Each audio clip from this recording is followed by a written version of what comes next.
A man in Bellingham paid $138,000 for the boat the whole internet told him to buy. 18 months later, he's trying to unload her at a loss. Nobody lied to him. He did everything right too. 2 years on the forums, every best bluewater boat list saved to a folder. Every name the crowd swears by written in a notebook. And then he bought the exact boat 1,000 strangers told him to, and now the only people returning his calls work at the boatyard. Here's the part that ought to stop you. Every single person who recommended that boat meant it. They weren't selling anything. They loved her. They were just right about something true and wrong about the one thing that mattered, which was him. A recommendation is only somebody else's dream wearing your name tag. The man with the financing brochure still works the boat shows, still selling volume and headroom and sailor off the lot this season. But he's got help now. He's got 10,000 people online who adore a boat they will never have to insure, resell, or keep alive past the honeymoon. 30 years of saltwater on my hands, a lot of it offshore, and I've delivered enough of these perfect boats to know that the loudest recommendation in the room is almost never the one that fits the man standing in front of me. So today, 5 sailboats the internet recommends on a loop that a great many of you should skip. Not because they're bad boats, most of them are genuinely good. Because the recommendation is lazy, or dated, or aimed square at somebody who isn't you. One of them I'm going to defend to your face, because on that one the crowd is dead right. And I'll tell you exactly who should buy her and who shouldn't. And the boat the whole cruising internet treats as scripture, the one name that ends every thread, that's number 1. Let's get into them. First, understand why the same dozen boats get recommended over and over while 100 better values sit unmentioned.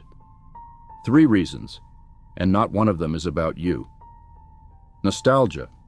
The boat somebody crossed an ocean on in 1988 is the boat he'll recommend until the day he dies, whether or not it still makes a lick of sense.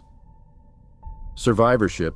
The only examples left floating are the ones somebody loved enough to keep, so the fleet looks bulletproof while the tired 80% quietly went to the crusher. And pride. A man who spent his savings on a boat needs, more than almost anything, for you to spend yours on the same one. And here's the number. None of those threads ever prints. Every boat on this list, however holy her reputation, hangs her mast on wire with a 10 to 15-year clock ticking in it. A re-rig on a 40-footer runs $6,000 to $10,000, and past $15,000 on a 50, and your insurer counts those years even when the forum doesn't. The recommendation is free. The rig never is. Now, the boats. We start at number 5, the Corbin 39.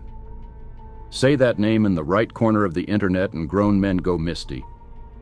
A Canadian-built canoe stern cutter, 26,000 pounds, high freeboard, a hull in the honest lineage of the West Sail we opened this whole channel with. And the hull is real, overbuilt, foam cord, drawn by Robert Dufour to take a beating and shrug it off. You'll see them from around $20,000 for a rough one, up past $140,000 for a sorted one.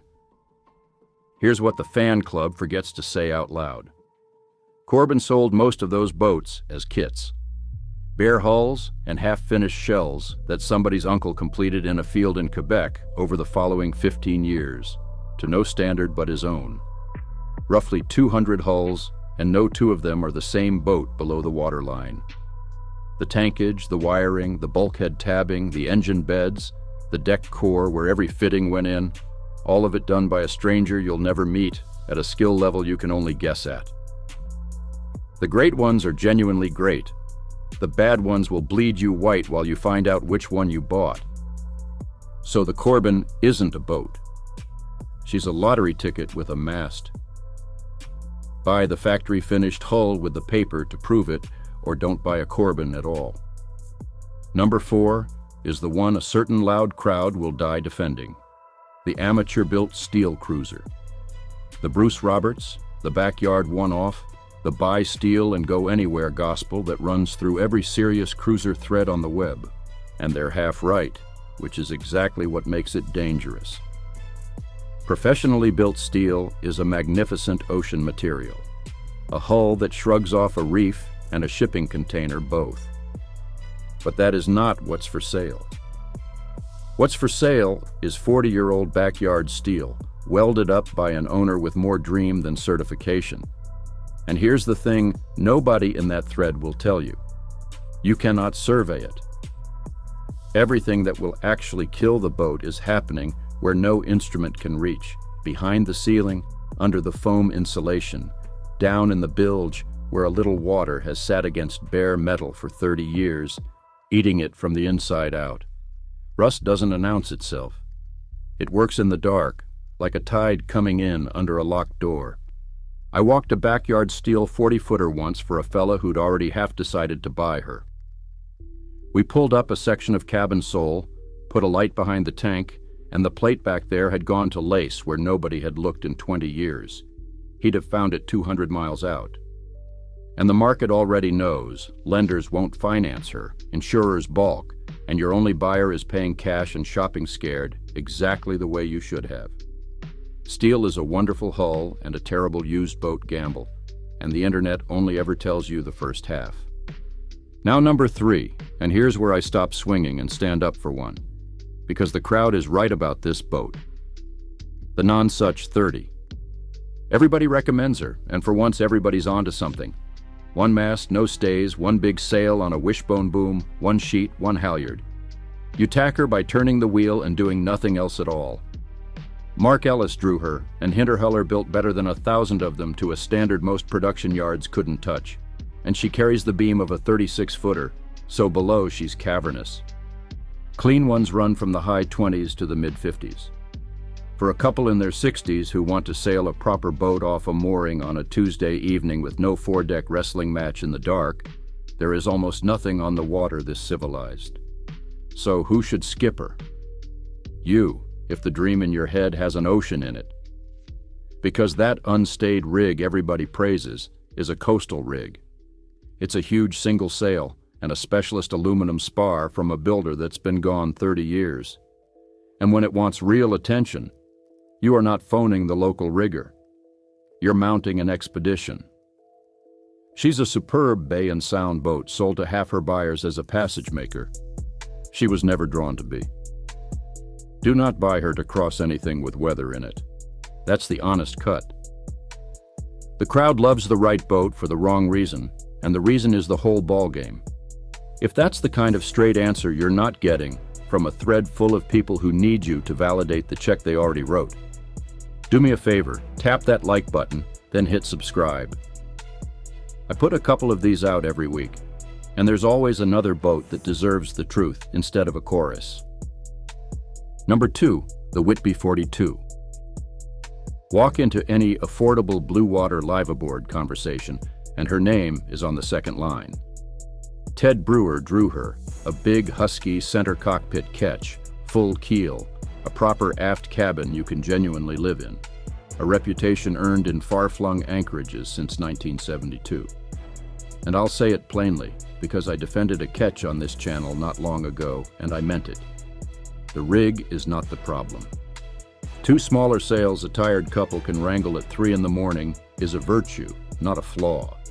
The problem is everything the years hang on 42 feet of well-loved live aboard.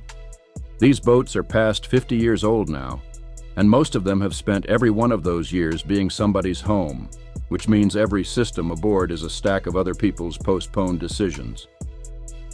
Original tankage weeping in the bilge. Balsa cord decks gone soft around 100 fittings. Chain plates buried behind joinery, a generator and a water maker, and a refrigeration plant all wired in by 3 different owners across 3 different decades. You're not buying a boat. You're buying an iceberg, and the survey only shows you the part above the water. And every dollar of it scales off 42 feet.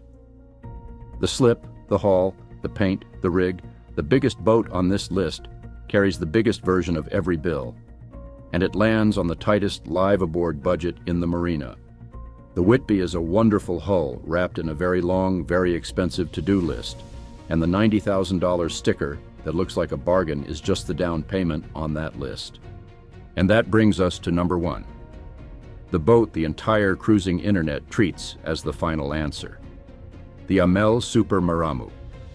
Say a bad word about an Amel online and watch the pitchforks come out.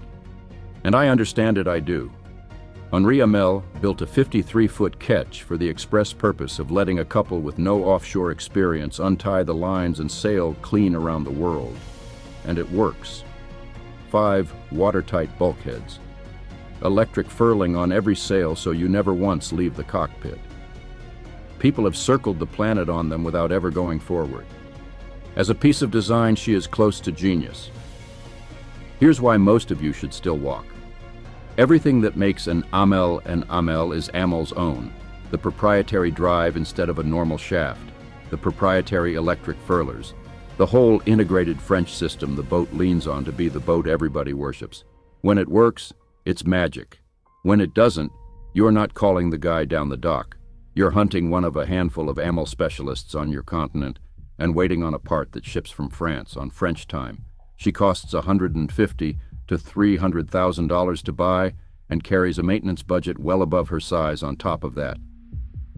This is a magnificent boat for the owner who can afford to keep her exactly the way Amel intended. That is not most of us, and the forum full of people swearing it is has never once seen your bank statement. So what would I buy with my own money instead? Not the boat that ends the thread. The boat a surveyor can put a number on, a rigger can climb without a plane ticket, and a lender will actually finance. Because a boat you can finance is a boat the next man can too, and that's your exit sitting right there in the paperwork. If I wanted what the Amel promises, a couple's boat that shrugs off an ocean, I'd buy the caliber 40 we've stood on before. At a third the money, with a builder's records and parts you can put your hands on. And if the budget were tight, I'd take a plain, honest, boringly supported cruiser, a Cape Dory, an Ericsson, something 1,000 people already know how to fix, over any cult boat on any list. The boat everybody recommends is almost never the boat you can sell.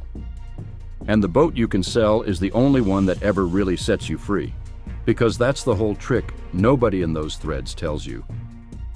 The recommendation costs them nothing. The boat costs you everything. And the day you go to hand her to the next owner is the day you find out whether you bought a sailboat or a monument. Next time, the one document that stands between you and the most expensive mistake in this entire business, the survey, and why most buyers read it exactly backwards, thanking the man for the good news and skimming right past the one line that should have killed the deal. I'll walk you through it, the way it gets read by somebody who's already been burned. Until then, don't let a chorus rush you off the dock. 1,000 people can all be sure, and all be wrong about you. The right boat is the one that still makes sense the morning after the excitement wears off, and she'll still be there, riding easy on her lines, long after the thread that told you to buy her has scrolled away.